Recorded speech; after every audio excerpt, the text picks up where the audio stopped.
Assalamualaikum warahmatullahi wabarakatuh. Masih semangat Bapak Ibu? Alhamdulillah.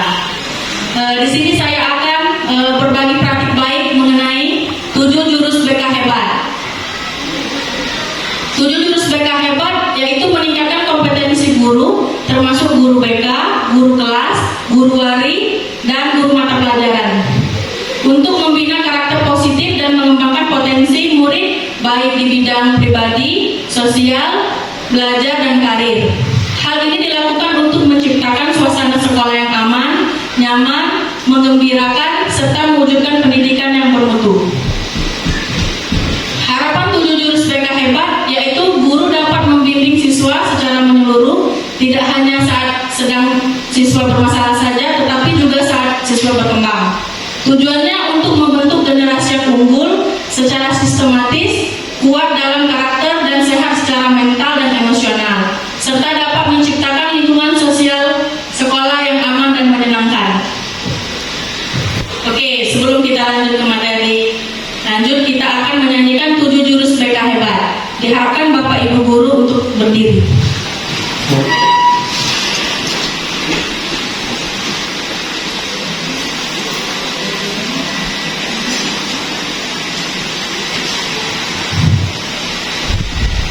Sambil bernyanyi ya Bapak Ibu.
Jadi di sini ada 7 jurus BK hebat yang kita nyanyikan tadi.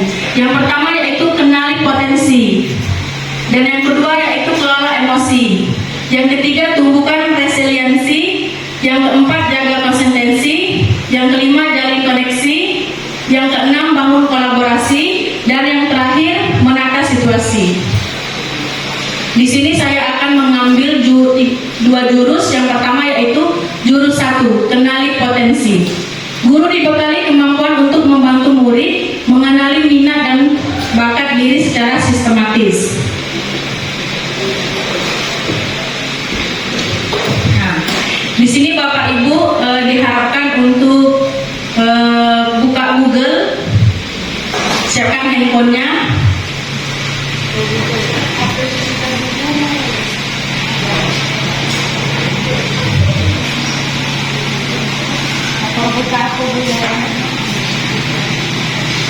Buka Google, ketik http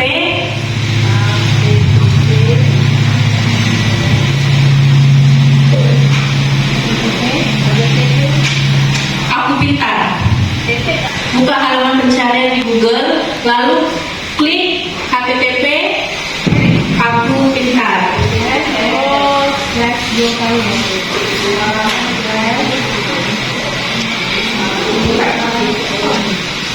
ID. Lalu klik di laman tes gaya belajar.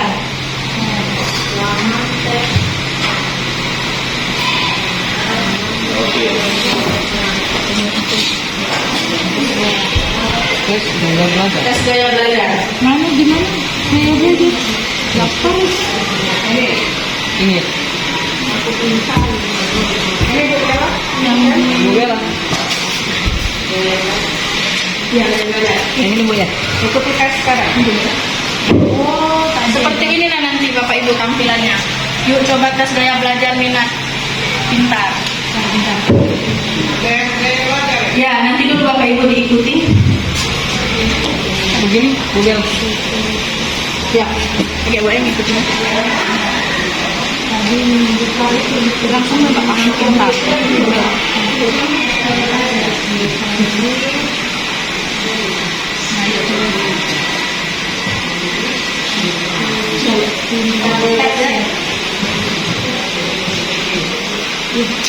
Ikuti tes sekarang ya? Nanti Bu. Tidak diajarkan kalau aku tadi bertanya bukan yang ada tes tapi kita ID dia tak keluar yang ini apa kita langsung tes apa yang tes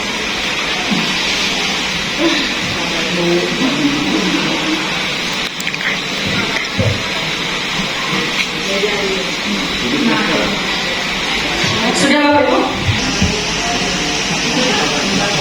Ngisi soal mulai sekarang, belum.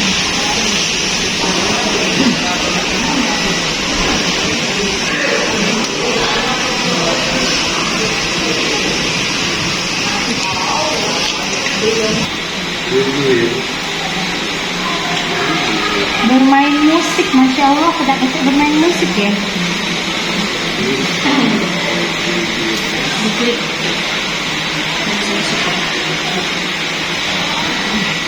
Dengan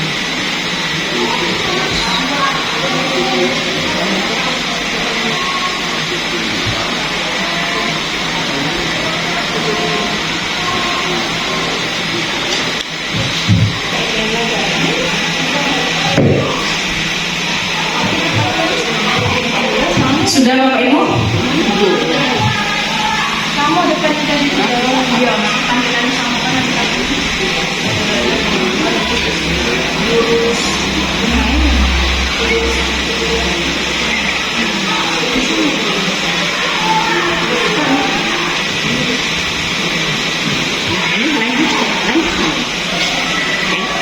Selanjutnya.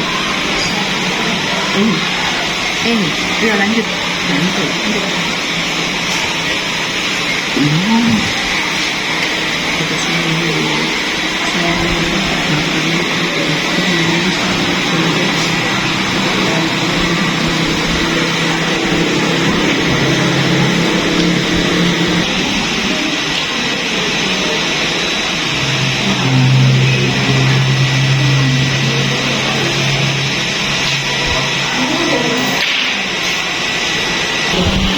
Kita menata-nata saja. Ketika saya pergi berbelanja pakaian, kan sering shopping. Ini biasa pakai Sudah.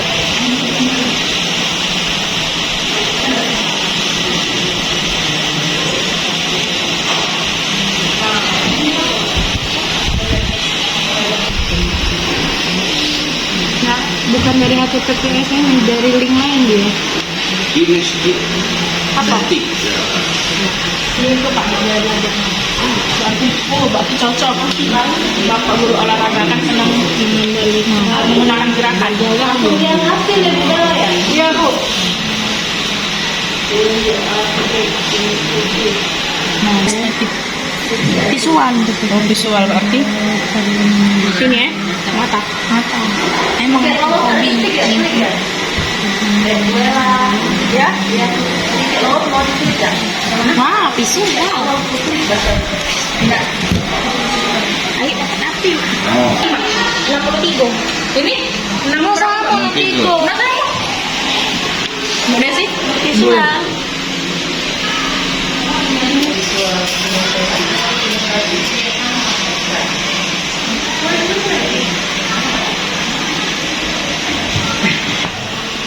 Oke, sudah melakukan asesmen semua Bapak Ibu?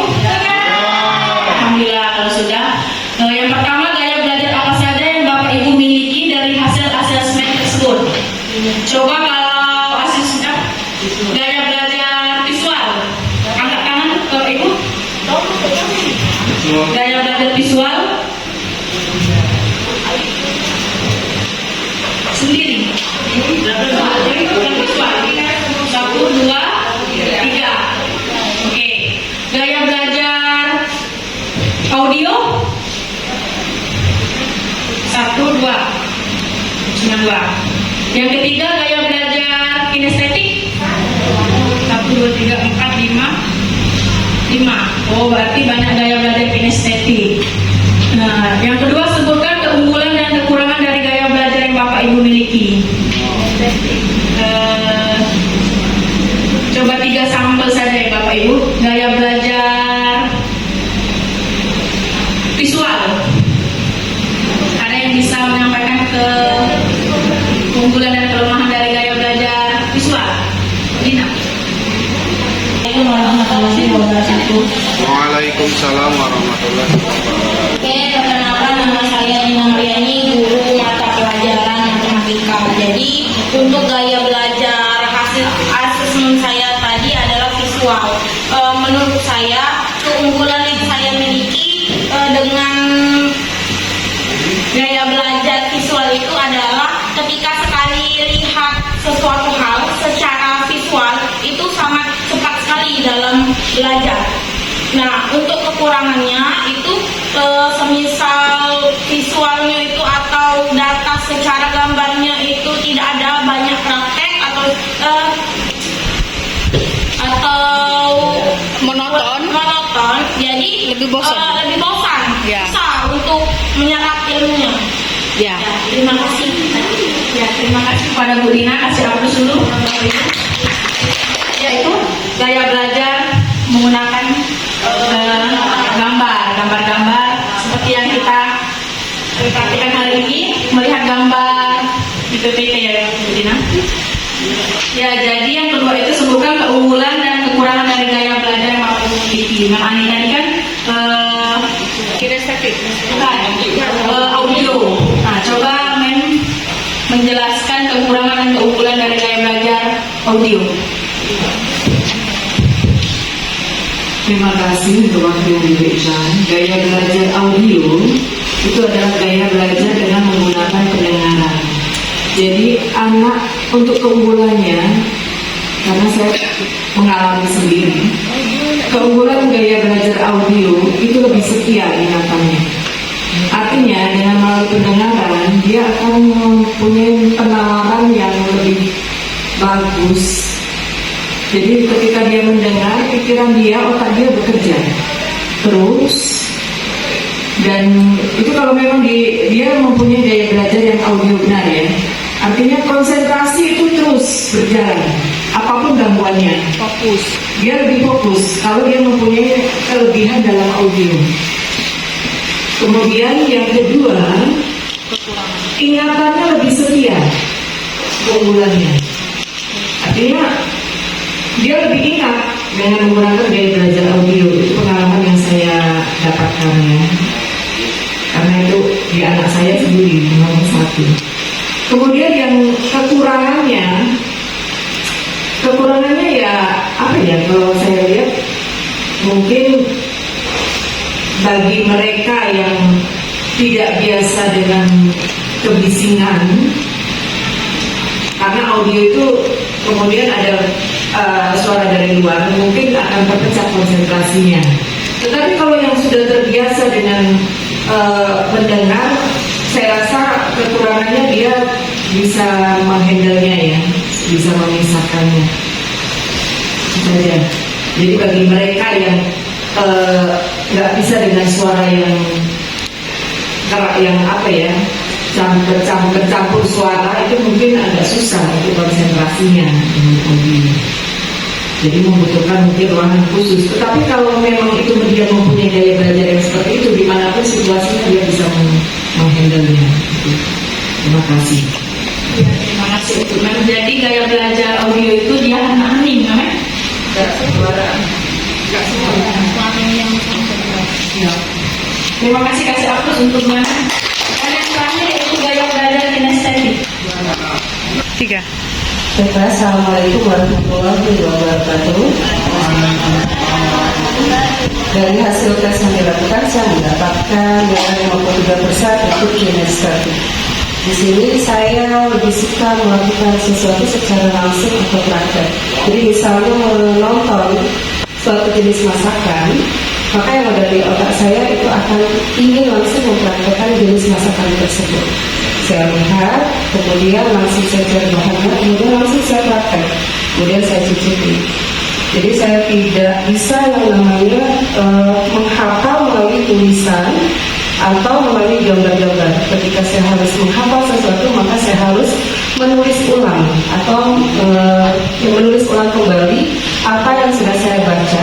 Itu untuk saya pribadi. Ketika mendengarkan guru berceramah, saya cenderung bosan. Saya lebih suka kalau seandainya dipraktekkan. Saya hanya mendengarkan guru 1 ditambah 1. Karena di otak saya 1 ditambah 1 itu bukan hasilnya hanya 2, tetapi bisa menjadi 3, bisa menjadi 4 melalui aplikasi-aplikasi yang lain. Misalnya, saya contohkan anak ayam, bapak ayam ketemu ibu ayam, maka akan muncul anak-anak ayam. Dan itu pun dilihat dari lingkungan sekitar. Jadi saya lebih cenderung mempraktekkan daripada hanya melihat dan mendengarkan. Terima kasih. Terima kasih kepada Bu Ana, kasih aplaus Bapak Ibu. Di sini ada 3 gaya belajar. Yang pertama gaya belajar visual, yaitu lebih mudah mengingat informasi dalam bentuk gambar, grafik, warna dan tulisan, membaca dan mencatat. Yang ketiga, tertarik pada tampilan visual secara diagram, map, video, ilustrasi, dan slide presentasi. Dan terakhir, saat memahami pelajaran cenderung membayangkan dalam pikirannya. Strategi pembelajaran yang efektif, yang pertama, gunakan gambar, peta konsep, video, dan infografik. Yang kedua, ajak murid membuat catatan warna-warni, mind map, atau sketsa. Yang kedua, gaya belajar auditory. Yang pertama, lebih cepat paham jika informasi disampaikan secara lisan. Yang kedua, senang berdiskusi, mendengarkan penjelasan atau mendengarkan suara guru. Yang ketiga, mudah mengingat informasi yang didengar seperti lagu, cerita, serta percakapan. Dan yang terakhir, cenderung mengulang informasi dengan cara mengucapinya. Strategi pembelajaran efektif, gunakan diskusi tanya jawab, rekaman suara, dan lagu induktif. Yang terakhir, dorong murid untuk menjelaskan kembali materi dengan kata-kata sendiri. Dan yang terakhir, gaya belajar kinestetik. Adapun belajar lebih efektif dengan menyentuh, bergerak, serta dapat melakukannya langsung. Suka praktik, eksperimen, atau aktivitas fisik. Dia lebih bosan jika hanya duduk diam terlalu lama, seperti yang dikatakan Bu Ana tadi. Dan yang terakhir, sering menggunakan gerakan tangan saat berbicara atau belajar. Strategi pembelajaran yang efektif, yang pertama, gunakan permainan eduktif, simulasi, eksperimen, atau bermain peran. Dan yang terakhir, sertakan aktivitas fisik dalam pembelajaran seperti berdiri saat menjawab atau berjalan antar pos.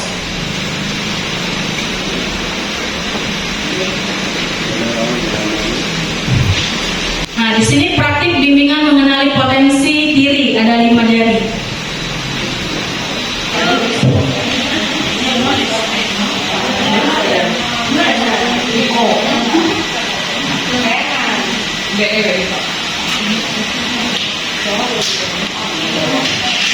Kita lanjut ya. Jari jempol. Yang pertama, menuliskan kelebihan yang dibanggakan dari diri Bapak Ibu.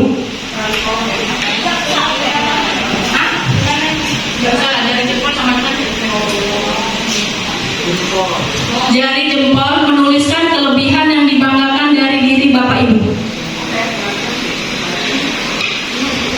Tidak usah dikasih nama Bapak Ibu berkasih.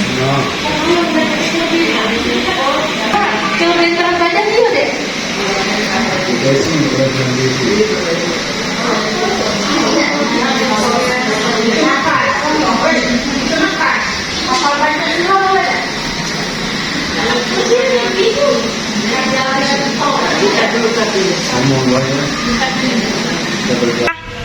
Oke, sudah selesai Bapak Ibu?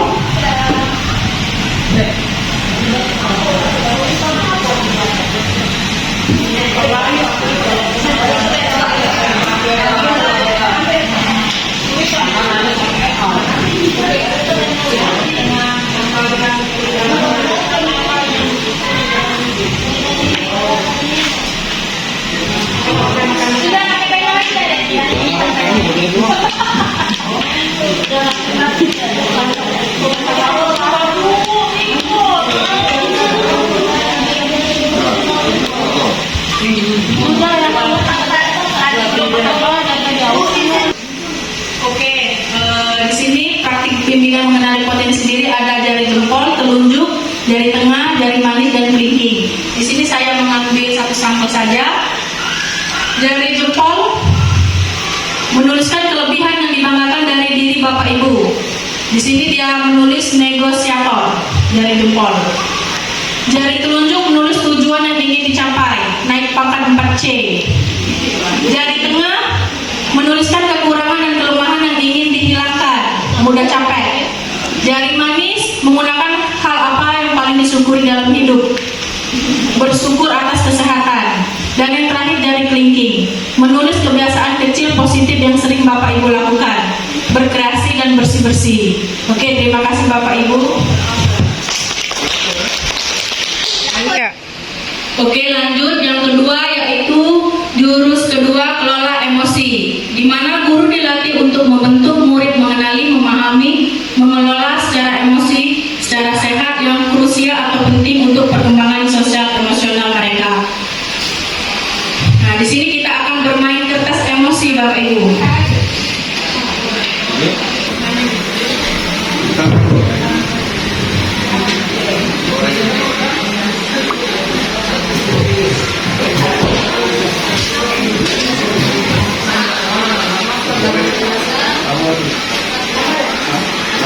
Kita lanjut bermain kertas emosi.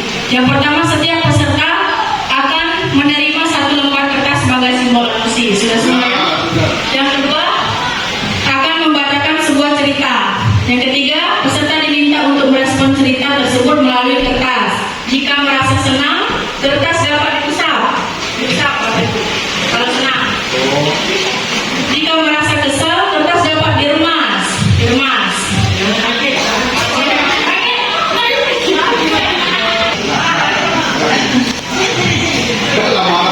Oke, bisa lanjut? Kalau lanjut.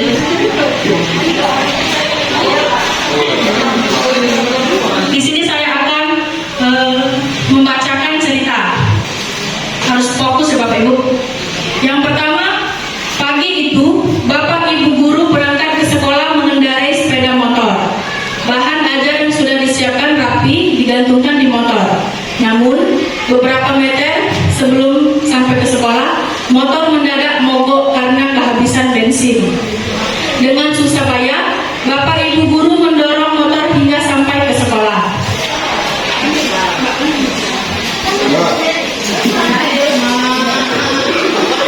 Kedua, sampailah Bapak Ibu di kelas. Hampir semua murid datang tepat waktu.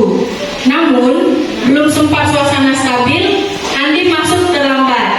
Dia hanya menuduk sambil berkata, "Maaf Bu, Pak, saya telat." Pelajaran pun dimulai. Namun, saat akan menggunakan bahan ajar yang sudah disiapkan, Bapak Ibu guru tersadar bahwa bahan tersebut tidak ada dicari-cari ke sana kemari, tapi tetap tidak ditemukan. Dengan terpaksa, Bapak Ibu guru melanjutkan mengajar seadanya. Bayangkan aktivitas mengajar yang seru seketika buyar.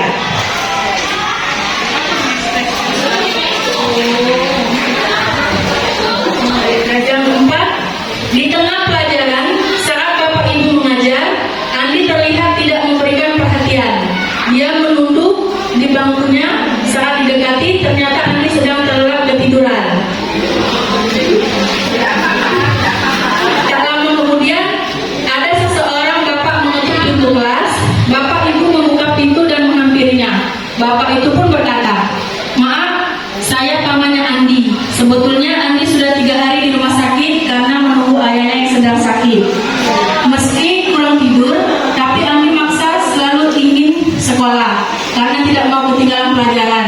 Sekarang saat izin mau jemput Andi karena ayahnya masuk ICU."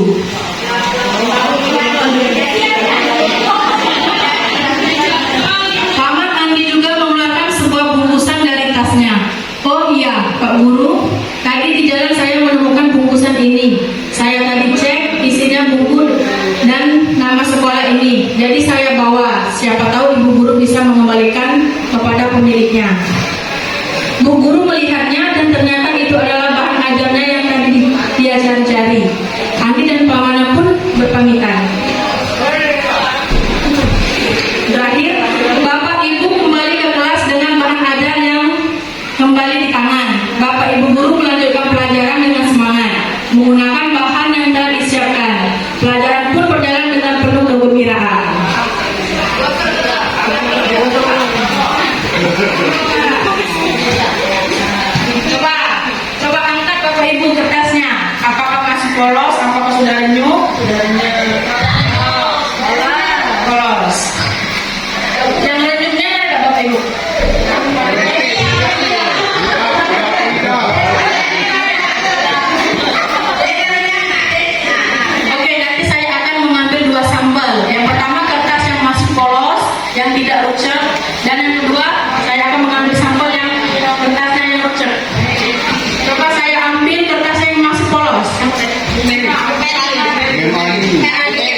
Yang ketiga, jika kertas itu adalah murid kita, bagaimana seharusnya kita bersikap?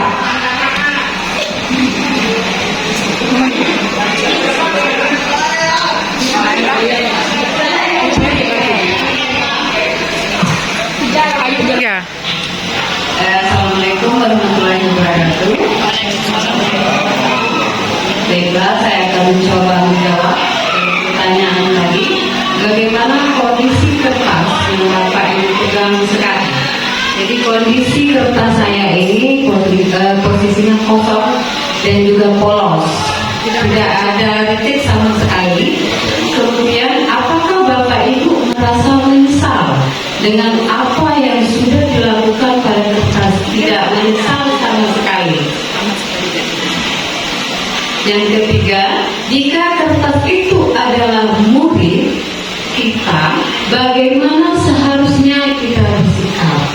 Jadi anak tadi kondisinya di keluarga itu ada masalah karena orang tuanya sakit. Jadi tanggapan menurut saya, kita bersikap yang pertama harus sabar dalam menanggapi setiap ada peristiwa atau kegiatan dalam kegiatan pembelajaran pada saat di sekolah. Yang kedua, kita jangan pernah memvonis setiap anak. Apakah anak itu melakukan kesalahan, itu tidak boleh divonis. Jadi sebaiknya kita menanggapinya dengan sabar dan hati-hati. Seperti itu. Yang ketiga, menurut saya keadaan anak tadi sudah sangat sedih karena kondisi orang tuanya ada di rumah sakit.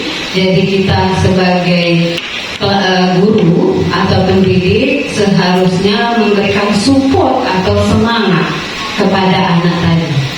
Demikianlah jawaban dari saya. Saya akhiri. Wassalamualaikum warahmatullahi wabarakatuh. Waalaikumsalam warahmatullahi wabarakatuh. Terima kasih kepada Bu Mary karena kertasnya ini masih polos, bersih, tidak ada lecek. Karena kesabaran Bu Mary ini sangat wow, ya besar, luar biasa. Kasih aplaus dulu untuk Bu Mary. Ya. Baiklah, seperti yang dilihat kertas saya ini banyak karena sebenarnya yang pertama kesal karena motor tadi mogok, harus mendorong sampai ke kelas bahan ajarnya ketinggalan, tercecer. Kemudian ada anak yang tidak masuk, kemudian atau terlambat. Apakah Bapak Ibu merasa menyesal dengan apa yang sudah dilakukan pada kertas? Iya, saya menyesal. Kenapa? Semestinya kita itu harus mempunyai sifat yang lebih sabar. Karena mungkin di balik peristiwa ada sesuatu hal yang kita tidak tahu. Jika kertas itu adalah murid kita, bagaimana seharusnya kita bersikap? Kalau kertasnya saudaranya seperti ini, yang pertama kita sebagai guru harus minta maaf dan memperbaiki sikap kita. Bagaimana kita memperbaiki sikap kita? Yaitu yang pertama harus lebih sabar, kemudian mencari informasi terlebih dahulu. Kenapa anak itu tidak masuk? Jadi tidak langsung menjas anak melakukan kesalahan. Saya kira itu saja. Saya akhiri. Wabillahi taufiq wal hidayah. Wassalamualaikum warahmatullahi wabarakatuh. Terima kasih Bu. Ya.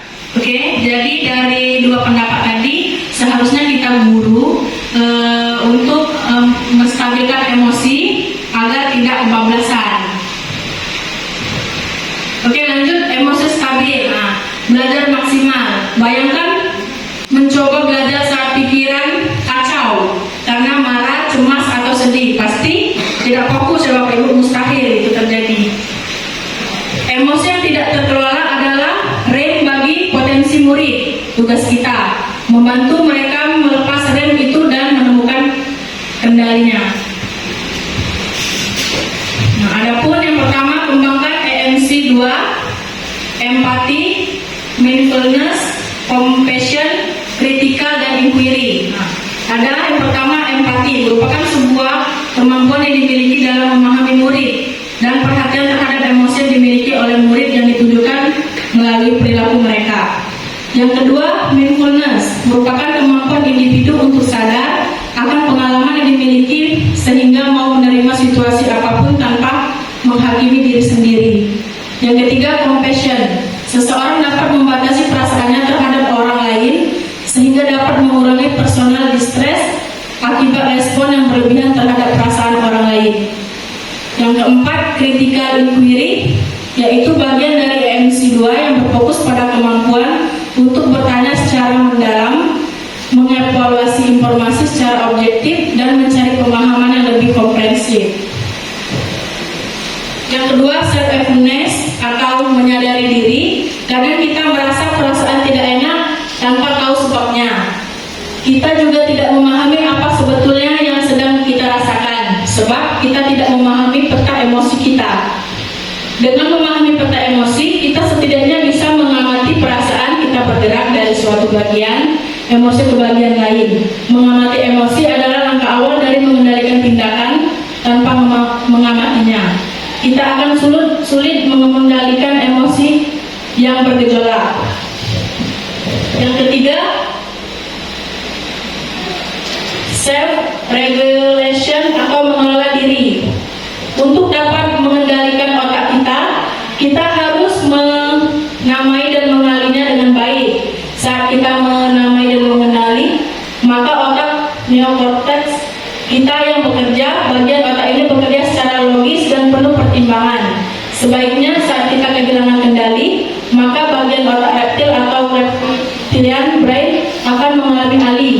Otak reptil ini modenya cuma dua, fight dan flight, tempur atau kabur. Jika otak reptil yang aktif, maka bagian otak yang lain akan shutdown, termasuk otak limbik yang berfungsi untuk berempati dan neokortex yang bertugas untuk berpikir lagi. Jadi tak heran kalau kita marah-marah, kita tidak bisa lagi berempati dan berpikir logis, karena tidak bisa mengendalikan emosi tadi, Bapak Ibu. Mengenali diri dengan rumus tanya. T itu yaitu terima, tarik napas dalam-dalam, terima jangan tolak emosi yang sedang kamu rasakan. Semakin menolak, semakin tersiksa. Coba Bapak Ibu kita praktekkan. Tarik napas dalam-dalam, lalu dihembuskan. Oke. A. Amati. Amati bagaimana reaksi yang terjadi di dalam kepalamu. Apakah dia marah, sedih, atau takut. M. Nikmati. Nikmati dengan duduk, diam, tenang, dalam terkendali. Y. Yakini bahwa kamu lebih hebat dan kuat daripada emosimu.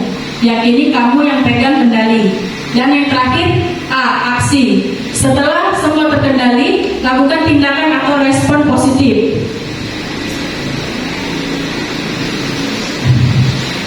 4. Responsible decision making. Jeda dan memilih tindakan. Nah, ini ada roda emosi, Bapak Ibu. Jadi saat emosi kita aktif, maka kita harus mengambil jeda. Saat jeda, itulah bisa menjadi beragam opsi tindakan. Setiap tindakan kita pertimbangkan apa dampak jangka panjangnya.